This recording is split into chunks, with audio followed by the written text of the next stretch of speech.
Bonsoir tout le monde. Bienvenue à l'Assemblée du 25 août. Premièrement, bon retour de vacances tout le monde. J'espère que vous êtes en pleine forme. Si vous voulez bien, on va débuter notre Assemblée avec l'ouverture de la séance. Lecture et adoption de l'ordre du jour. On aura un item à retirer. Vous avez reçu l'ordre du jour. L'item 7.2 serait reporté en septembre. Si le reste vous convient, ça me prendrait un proposeur pour l'ordre du jour.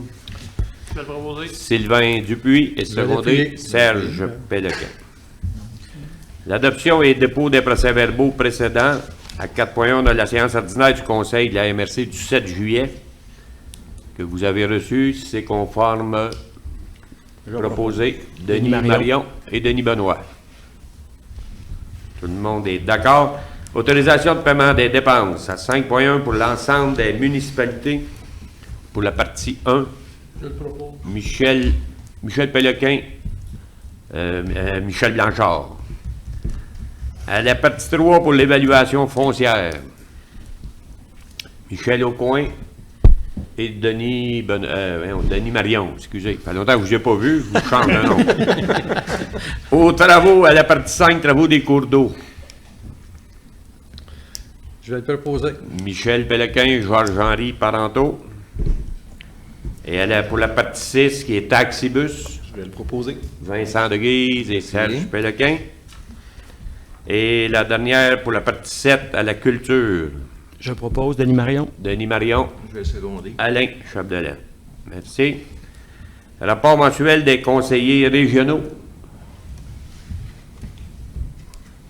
Les comités reprennent comités, à ouais. partir de la semaine prochaine. Les comités, ouais, on est tous en vacances. Cette semaine. Fait que- Il y en a un demain. Il y en a un demain. On recommence demain.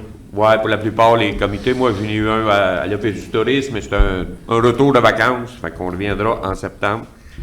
Le point 7, aménagement du territoire, 7.1, avis de la MRC sur des documents d'urbanisme municipaux à la ville de Saint-Ours. Oui, donc vous avez eu là, le rapport d'analyse du directeur du service de l'aménagement concernant le règlement 2021-229 de la ville de Saint-Ours qui a pour but de modifier son règlement de zonage pour la grille des usages et constructions, là, plus particulièrement pour permettre l'aménagement des 3 logements. Je vais le proposer. Proposé Sylvain Dupuis et secondé Denis Benoît. Ça nous emmène au point 8 à comptabilité. 8.1, contribution financière des organismes. On a une demande, c'est que le salon métier des arts. Ça, là, oui, c'est ça, qui demandait 4 000 Dans le fond, le Salon de métier des arts fait une restauration complète de ses kiosques et ils ont demandé une somme de 4 000 qu'on pourrait donner. Mais dans le fond, on l'a déjà autorisé, le préfet et moi, compte tenu des délais qu'ils demandaient durant la période de juillet. Et puis, il s'agirait juste de ratifier la contribution financière de 4 000 au Salon des métiers d'art de Sorel-Tracy, parce que c'est une activité vraiment régionale et c'est la restauration de leur kiosque pour le prochain salon. Un montant de 4 000 proposé par Serge Pélequin et secondé par Vincent de Guise. 8.2, on a l'adoption d'une procédure de facturation aux municipalités pour le deuxième semestre de 2021 du plan de transport régional volet interurbain. Ça, c'est suite à la mise en place de notre volet collectif interurbain régional qu'on a instauré en juillet. C'est ça, oui. Puis à partir de là, les villes de Sorel-Tracy et de Saint-Joseph assument les coûts liés au volet du transport interrégional pour le premier semestre. Et il avait été convenu qu'à partir du 1er juillet, les 12 municipalités assumeraient les coûts liés au volet de transport interrégional. Alors, il s'agirait, la MRC va facturer chacune de vos municipalités suivant les conclusions qu'on aura des discussions avec la Société de transport collectif. Vous êtes d'accord avec ça? Alors, je vais proposer, il Serge faut pas oublier Pélequin que, propose. faut pas oublier de mentionner que Sorel-Tracy, dans le projet, c'est 83% du transport. Et le reste est partagé avec les 11 municipalités. Là. Exact, oui. Puis Dans on le aura total, les dans le on aura total. les données à notre assemblée de septembre pour la répartition. Effectivement, c'est suivant la répartition du supralocal. Du supralocal. Fait que c'est proposé par Serge. Oui, moi, je l'ai et secondé proposé, par même. Alain Chapdelaine. Serge Péloquin, Alain Chapdelaine. Et le Merci. montant, si vous me permettez, M. le Préfet, le montant qui va être réparti, en plus des coûts liés au transport interrégional, il va y avoir aussi les frais d'administration associés à la mise en œuvre de tout ça. Administratif, ouais. Oui, les Exact. frais d'administration. Merci. Le point 9, développement de la zone agricole.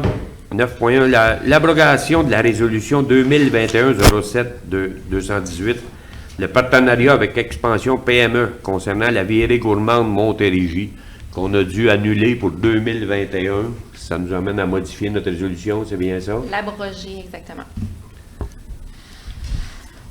Fait qu'on ne donne pas suite pour 2021, qui propose Michel Péloquin et Michel Blanchard. Le point 10, Fonds région et ruralité, l'approbation du projet dans le cadre du volet 2, partie 4. À 10.1, le projet pour le groupe d'entraide Sorel-Tracy, qui est le geste, pour une demande d'un montant de 50 000. Oui, effectivement, là, c'est une demande du groupe d'entraide Sorel-Tracy pour un projet d'épicerie communautaire qui va être implanté là, dans le secteur de Saint-Joseph-de-Sorel et du Vieux-Tracy. Donc, c'est vraiment là, pour permettre à cette partie de Sorel-là et de Saint-Joseph là, qui a moins accès aux épiceries d'avoir cette possibilité-là. Donc, ça va être une épicerie communautaire et également une cuisine A1 qui est certifiée par le MAPAC là, pour permettre aux agriculteurs et aux producteurs agricoles d'aller transformer leurs produits à cet endroit-là. C'est un coût total du projet là, de 720 000 $ et le montant qui a été demandé dans le cadre du FRR est de 50 000 $. D'accord avec ça, proposé par Vincent de Guise et Serge Péloquin. Secondé par Serge. Merci. À 10.12, le projet pour le centre d'action bénévole pour un montant également de 50 000 $. Oui, effectivement, dans ce cas-là, le Centre d'action bénévole du Bas-Richelieu veut faire des rénovations de son bâtiment, le bâtiment là, qui a déjà plusieurs années. C'est une mise à niveau et c'est également une mise aux normes. Entre autres, il n'y a pas d'accessibilité aux personnes à mobilité réduite et le bâtiment ne répond pas là, également aux normes de sécurité incendie. Donc, c'est plusieurs normes comme ça là, qui veulent mettre à niveau et également là, permettre un peu plus de confidentialité aux usagers là, qui vont au centre d'action bénévole. Le coût total du projet est d'un montant de 864 000 et le montant qui est demandé dans le cadre du Fonds Région Ruralité est de 50 000. Je propose Gilles. Proposé par Serge Péloquin et secondé par Alain Chapdelaine. Tout le monde est d'accord. Et 10.13, le projet pour l'atelier Centre de travail adapté. Oui, donc c'est un projet là, qui a déjà été autorisé dans le cadre du conseil du mois de juillet. C'est un montant de 25 000 qui était demandé là, pour la certification ISO et pour des certifications d'autorisation là, pour les ministères. C'est un montant de 25 000 qui avait déjà été autorisé comme contribution aux organismes. Dans le fond, là, ça deviendrait une subvention là, dans le cadre du Fonds Région Ruralité, étant donné que le projet répond aux exigences du fonds. Proposé par Denis Marion et secondé, si vous êtes d'accord, Vincent de Guise. Tout le monde est d'accord. Merci. Le point 11, gestion des matières résiduelles.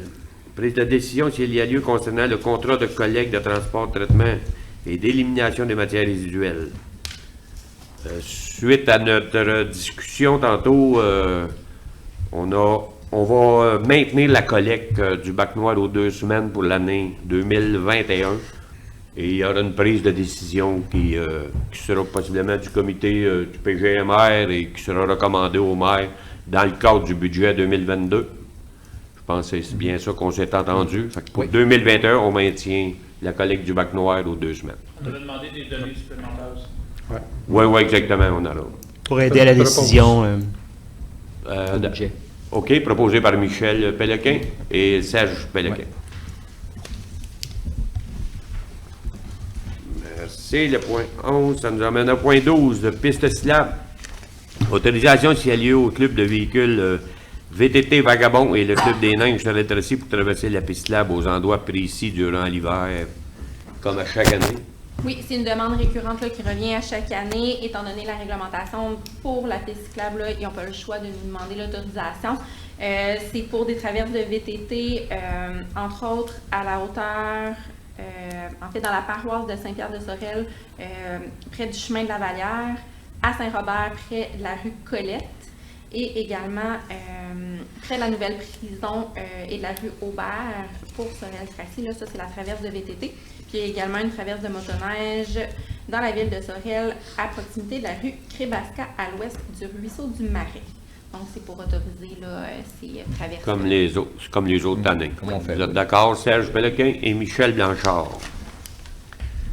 À 12.2, modification de la résolution 2021-06-189, demande au ministère des Transports relativement à l'entente de collaboration concernant la reconstruction de 2 ponts sur l'emprise ferroviaire abandonnée. C'est où ce qu'elle est notre prolongement de piste lave dans le secteur de Yamaska. Exactement, oui. C'est entre Laurent-Saint-Louis et la route 235. Alors, cette résolution-là, elle avait été adoptée en juin. Et puis, il y aurait lieu, suite à des discussions qu'on a eues avec le ministère des Transports, de modifier la résolution pour uniquement demander le report pour faire les travaux jusqu'au 31 octobre 2022. Et puis, d'abandonner la demande pour augmenter le coût de l'entente, puisqu'elle constitue uniquement une entente sur l'élaboration des plans et devis. On peut rappeler au monde que les coûts sont assumés par le ministère des Transports à 100%. Exact. Fait que c'est pour prolonger l'entente. D'accord avec ça, Georges-Henri Parenteau propose et secondé Michel Aucoin.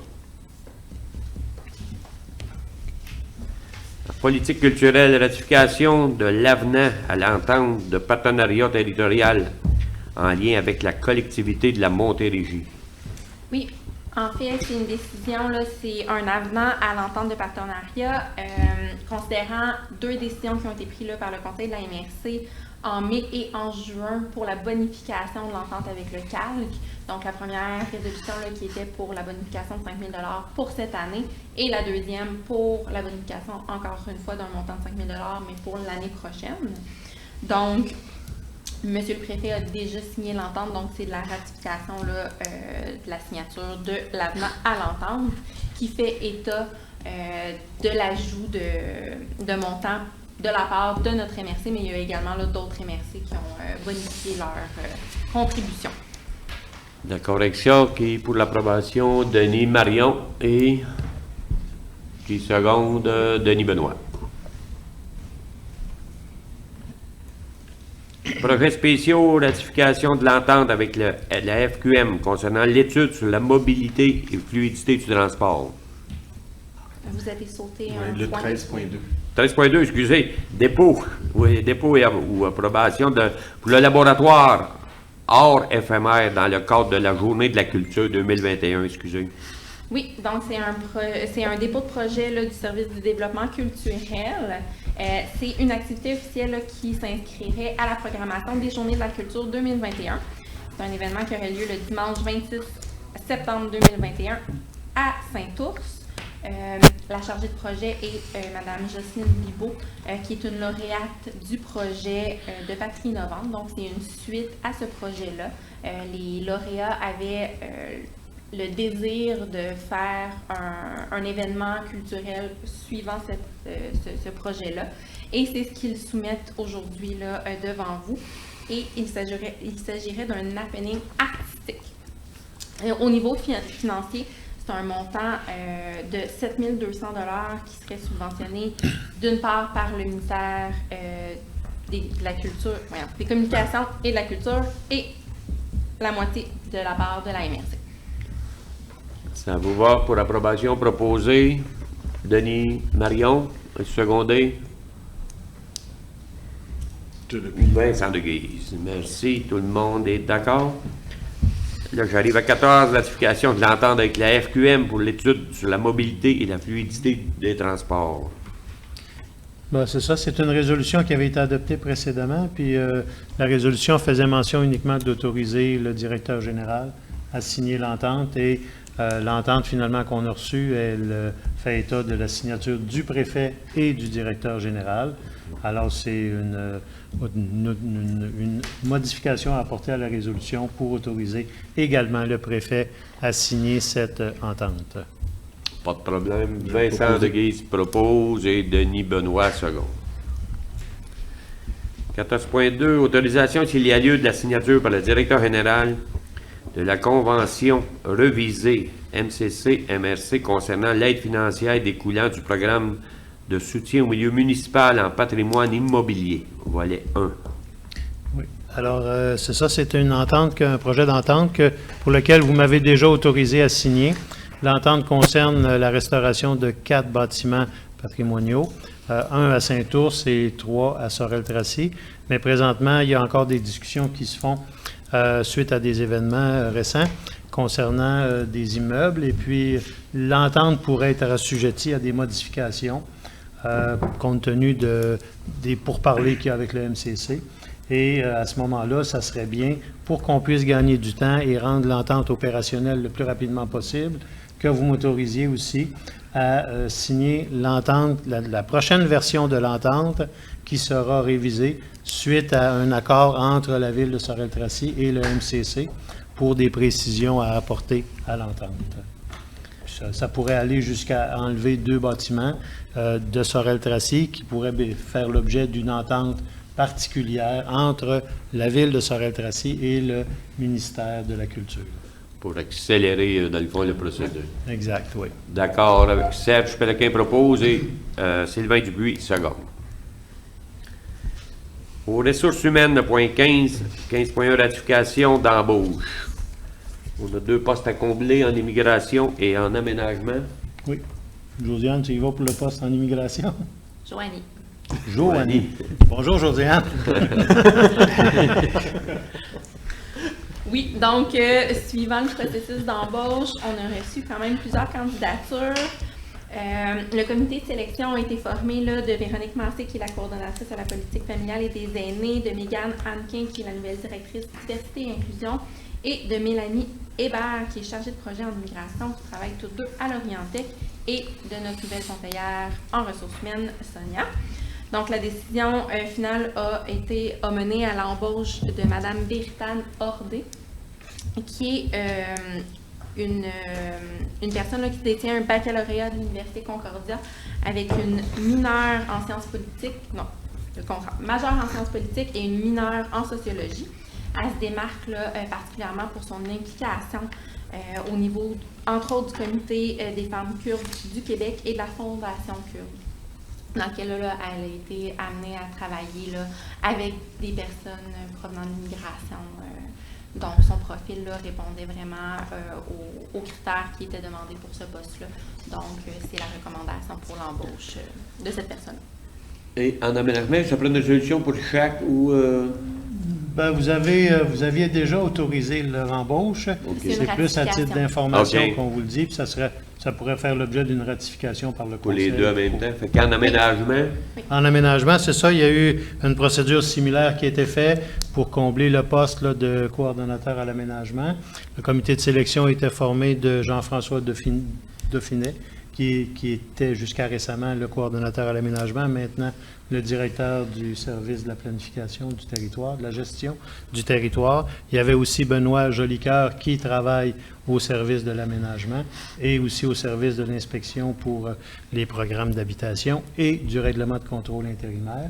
Et il y avait Sonia aussi, Sonia Dumont, qui est notre nouvelle conseillère en ressources humaines. On a reçu 6 candidatures. Il y en a 4 qui ont été rencontrées et le comité de sélection a choisi Mme Caroline Côté-Larose, qui a obtenu un baccalauréat de l'Université de Montréal en géographie environnementale et une maîtrise en environnement, profil gestion. Et Mme Côté-Larose a produit un essai dans le cadre de son travail qui s'intitule « Après 40 ans de réformes législatives en matière d'aménagement du territoire ». Alors, ça démontre encore une fois comment elle est préoccupée ou intéressée par l'aménagement du territoire dans une optique régionale. Alors, le comité a procédé à la sélection de madame et j'ai procédé à l'embauche par après, puisque la résolution me l'autorisait. Et madame va rentrer en fonction le 13 septembre prochain. donc, c'est une ratification pour les 2 embauches, si vous êtes bien d'accord. Là. qui propose Alain Chapdelaine et Denis Marion. Merci. À 15.2, on a autorisation d'embauche du directeur des finances. Ça va être plutôt la continuité de la recherche d'un directeur des finances. Effectivement, oui, on a eu des développements aujourd'hui, des développements très récents dans ce dossier-là. Et puis là, compte tenu que la détentrice du poste antérieurement a quitté quand même le poste à la fin, pas à la fin, la 3e semaine du mois de juin, le 21, ça commence à, je dirais, à presser. Et puis là, on a eu des développements. Il va falloir qu'on rediscute avec les candidats, le candidat qu'on avait retenu. Et puis, suivant ça, bien, on aimerait que le comité de sélection qui est pour ce poste-là soit le préfet suppléant, directeur général et Mme Dumont puissent avoir l'autorité pour embaucher la personne qui sera retenue suivant les dernières discussions que nous aurons entre nous et aussi avec le ou les candidats. Toujours dans le but d'accélérer Toujours, oui. le remplacement. Si vous êtes d'accord, qui proposerait Alain Chapdelaine et Serge Pelletier. Merci. 16, sécurité incendie et civil. 16.1, création d'un groupe de travail sur les programmes de prévention. Oui. Denis? Alors, comme président du comité, là, vous avez reçu des 2 notes là, pour ce point-ci, puis le prochain. Dans le schéma de couverture de risque, il était prévu la création de... En fait, il est prévu des programmes de prévention. Et pour favoriser le travail, puis simplifier le travail aussi du comité technique qui est composé de nos directeurs de services d'incendie, il a été convenu de créer un groupe spécifique, un groupe de travail en prévention pour les programmes sur la vérification des avertisseurs de fumée, la sensibilisation, l'éducation du public et la prévention des risques plus élevés. Donc, simplement, le comité vous recommande d'autoriser la création du comité qui va travailler sur la prévention. Bien d'accord avec ça. Qui propose? Je propose. Denis Benoît, secondé Denis Marion. Et point 2, modification du schéma couverture de risque en sécurité incendie. Oui. Alors, vous vous souvenez qu'on a adopté notre schéma en juillet à la dernière séance. Il s'est rendu au ministère et on s'est aperçu qu'il y avait des coquilles dans des tableaux. Il s'agissait, pour ne pas avoir à augmenter les délais, là, les coquilles ont été corrigées, puis c'est ce qui vous est proposé aujourd'hui. Simplement pour dire que ce que ça touche, c'est en fait la responsabilité des municipalités par rapport au fait le niveau de responsabilité des municipalités dans le suivi de certaines actions. Alors, ça a été corrigé. J'en profite, là, Mario Lacombe, le coordonnateur à la sécurité incendie civile ici à la MRC, là, avec qui notre comité travaille, bien sûr, nous souligne que les représentants du ministère de la Sécurité publique ont apprécié la qualité et la présentation de notre schéma de couverture de risque. On peut s'attendre à ce qu'une fois que ce détail-là, qui est quand même un détail important, là, parce que ça peut même ça pourrait avoir des impacts légaux. Donc, on corrige ça et on retourne le tout et éventuellement s'en aller sur le bureau de la ministre. Donc, on propose d'adopter les modifications. Parfait. Qui propose Denis Marion et Michel Blanchard. Merci. 17, analyse des demandes d'appui reçues. On a 4. C'est bien. Les 3 premières proviennent de la MRC de Brome-Missisquoi. La première qui concerne la pérennisation de certaines pratiques technologiques acquises en période pandémique pour les conseils et les comités municipaux. En fait, là, ce qu'ils font état, c'est que avec la facilité des vidéoconférences, des conférences téléphoniques, ils demandent à ce qu'on ait en fait les conseils municipaux et que les comités municipaux aient la possibilité d'interagir par vidéoconférence ou par conférence téléphonique s'il y a lieu. Donc, si par exemple l'un d'entre vous ne pouvait pas être présent, mais qui pouvait être présent à distance, donc il y aurait l'autorisation d'assister à la séance du conseil, mais par vidéoconférence ou par conférence téléphonique. Donc, c'est de garder ces pratiques-là, la possibilité de garder ces pratiques-là, là, même en période post-pandémique. D'accord avec ça? Moi, j'ajouterais une chose, peut-être comme élément, là, je sais qu'il y a un projet de loi là, qui traîne, pourquoi ils veulent qu'on filme aussi, comme on fait là, qu'on filme de façon live les conseils municipaux. Et j'aurais peur qu'on oublie de leur mentionner, by the way, que pour respecter ça, comme ils nous donnent aussi des outils, l'argent, c'est l'argent, pour permettre de pratiquer la démocratie dans les petites villes, les grosses villes aussi. C'est un enjeu. Si on permet les caméras et tout, pour permettre aux élus d'être présents, et on va pouvoir, la prochaine étape, ça va être sûrement de se filmer. Pas que je suis contre, parce qu'on l'a fait pendant la pandémie, mais l'élément monétaire n'est pas là à suivre quand on regarde le projet de loi. J'ai juste peur qu'on appuie et qu'on mentionne aussi l'aspect monétaire de cet impact-là. Parce qu'ils ne viendront pas juste avec le oui pour les caméras, ils vont ajouter probablement des éléments. Bien d'accord, donc on va l'ajouter à la résolution, c'est juste un plus. Parfait, moi je suis d'accord. Qui propose? Si vous êtes d'accord? Je vais le proposer. Sylvain propose et secondé. L'appuyer. Serge Péléquin. Sylvain Dupuis, Serge Péléquin. Et demande la Oui, deuxième. La deuxième, c'est pour l'évaluation des chiens dans le cadre de la loi visant à favoriser la protection des personnes par la mise en place d'un encadrement concernant les chiens et son règlement d'application. En fait, là, ce qu'il demande, c'est le fait que les seules personnes qui sont autorisées à évaluer les chiens présentement, ce sont les vétérinaires. Ils ont déjà eu des discussions avec le MAPAC. Le MAPAC semble pas réceptif à ces demandes-là et il réitère cette demande-là que la possibilité que certains autres experts, dont les éducateurs canins et les maîtres chiens, qui disposent d'une expertise réelle, puissent également évaluer les chiens dangereux. Et également là, que les municipalités doivent disposer des ressources accessibles, plus particulièrement là, dans le cadre de l'évaluation comportementale des chiens. Je suis bien d'accord, on n'a pas grand ressources dans les municipalités. Michel Péléquin propose. Secondé, Michel Aucoin. Demande numéro 3. Oui, donc la transmission par courrier électronique des avis aux élus prévus aux lois municipales. Donc présentement, là, l'ensemble des avis qui doivent être transmis aux élus municipaux doivent se faire par écrit, donc souvent par courrier recommandé. Ce qui est demandé, c'est que la possibilité de pouvoir le faire par courrier électronique sous preuve de réception, évidemment. Bien d'accord avec ça aussi. Proposé, secondé Vincent de Guise et secondé Sylvain Dupuis. Et la quatrième et dernière. Oui, la quatrième qui provient de l'Agence forestière de la Montérégie dans le cadre... Attendez. En fait, ça concerne là, des revendications afin d'obtenir des sommes supplémentaires du ministère des Forêts, de la Faune et des Parcs pour les forêts feuillues dans le cadre là, du programme d'aide à la mise en valeur des forêts privées. Donc, qui permettent à un propriétaire de terrain forestier de bénéficier d'aide financière là, pour la réalisation d'aménagements forestiers. Pour la MRC, ici, en 2020-2021, c'est 3 producteurs qui ont bénéficié de ces sommes-là. Donc, suivant une recommandation du directeur du service de la gestion du territoire, nous suggérons d'appuyer la demande. D'accord, c'est proposé Michel Blanchard. Secondé Georges-Henri Parotte. Ça complète les demandes d'appui. Ça nous amène à l'examen de la correspondance. Il y a juste 2 pages, les numéros 1 à 32.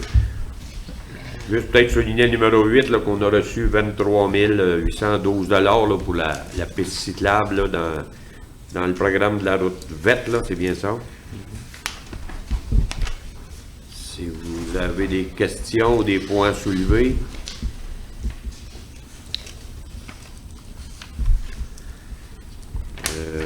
« 1 à 13, la page 2, 14 à 28.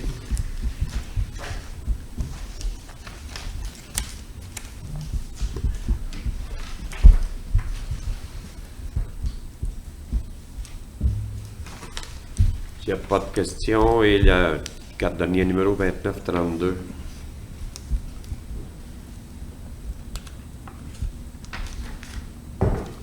S'il n'y a pas de questions, ça complète la correspondance, les invitations, vous les avez reçues également.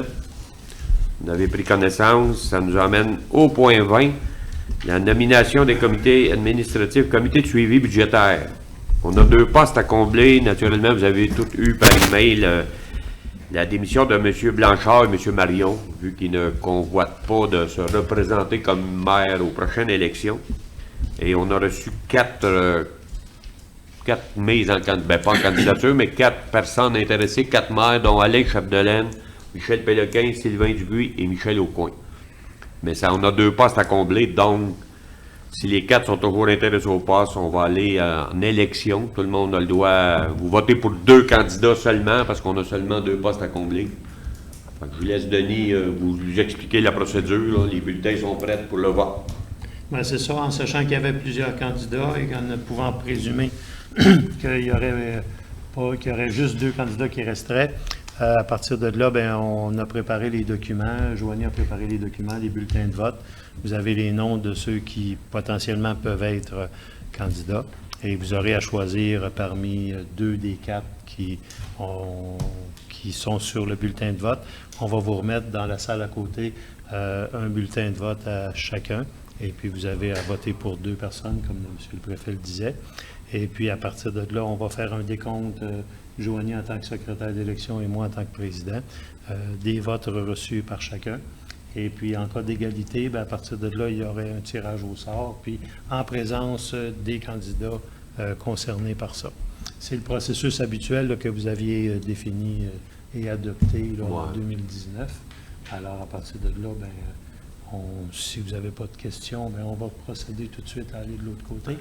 Puis, on va vous appeler un à un pour que vous puissiez inscrire vos votes sûrs. Et on va mettre les bulletins de vote dans une boîte que nous ouvrirons après. Alors, c'est bon comme ça? Parfait. Fait qu'on va à la procédure de vote. Une question. Quand on va voter pour ça, là, pour choisir un collègue, le processus de votation, celui de 2019, exemple, la Ville-Centre, tous les votes qu'on peut faire, compte tenu de la population que je représente, j'ai 4 votes habituellement. Donc là, vous venez de dire qu'on va remettre un bulletin de vote à chaque membre de la table des maires. Donc, Mme la greffière, devrais-je avoir 4 billets pour représenter ma population, comme je le fais dans tous les processus de votation à la MRC des Ressorelles? Ben, non, dans les résolutions, je veux dire, moi aussi, je me suis informé. On laisse répondre à Mme la OK, greffière. pas de problème. Pas de problème.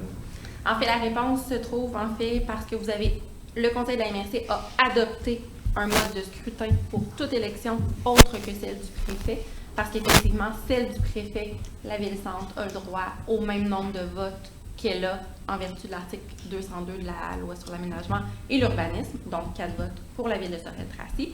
Ce mode de scrutin-là a été adopté, un membre, un vote.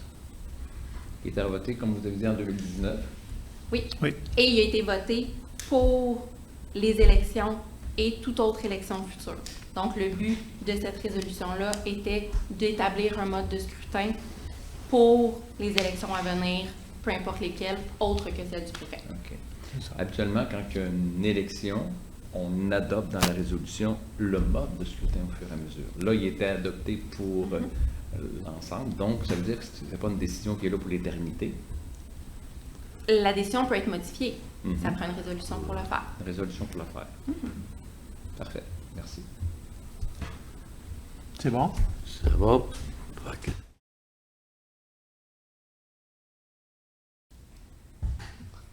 Alors, rebonjour, rebonsoir.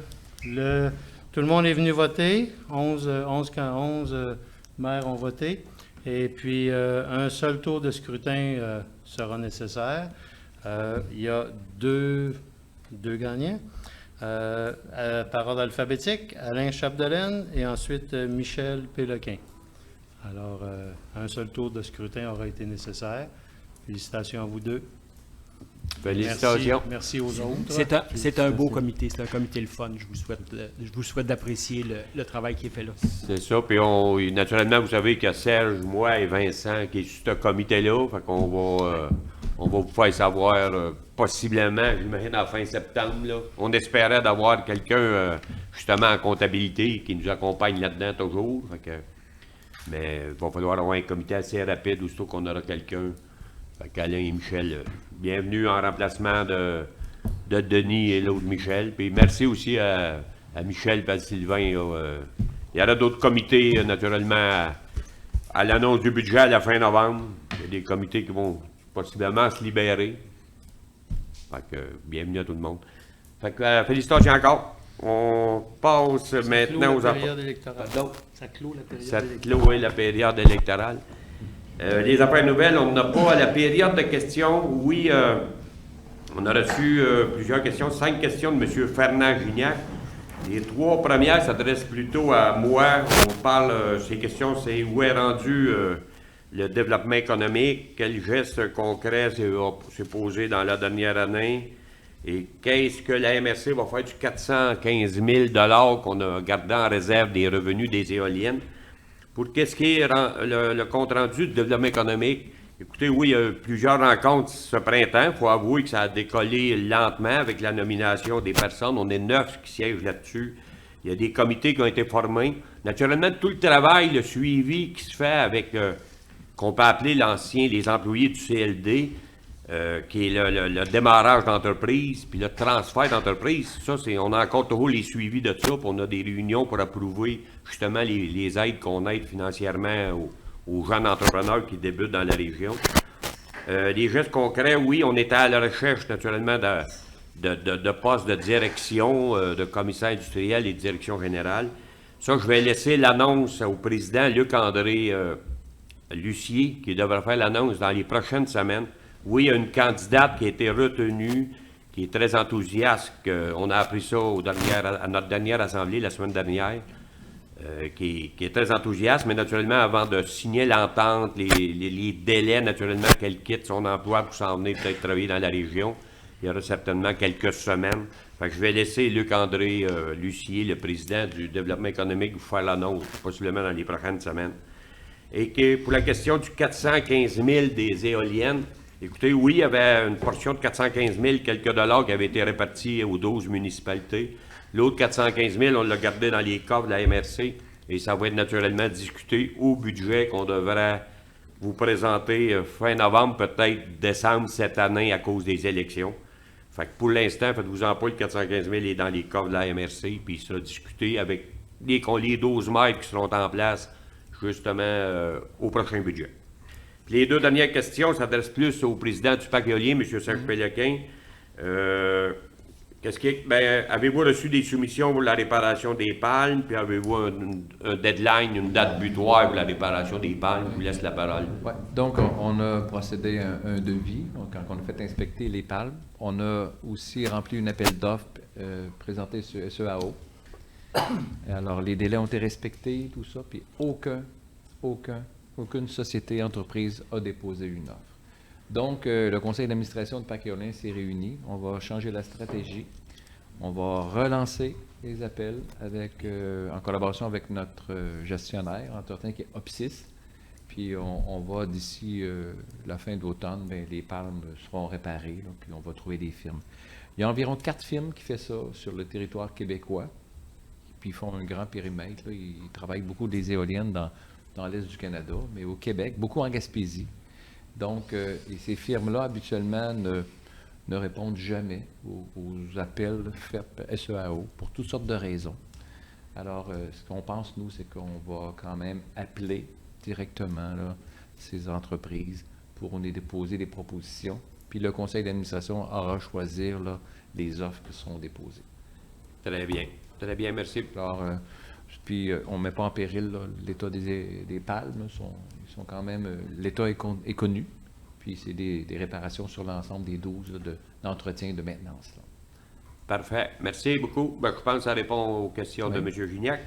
On n'a pas d'autres questions, à moins qu'il n'aille dans la salle de nos élus. Sinon, oui, si vous permettez, je voudrais juste rappeler aux gens qui étaient en place ici, quand on a fait l'appel d'offres, justement en continuité à ce que M. le président du parc éolien vient de dire, quand on a fait notre appel d'offres pour acquérir les éoliennes, on avait vécu le même problème parce que les firmes qui pouvaient fournir des éoliennes négociaient avec d'autres projets, d'autres promoteurs d'éoliens. Puis nous autres, on était le seul parc communautaire 100%, donc on était assujettis aux lois municipales.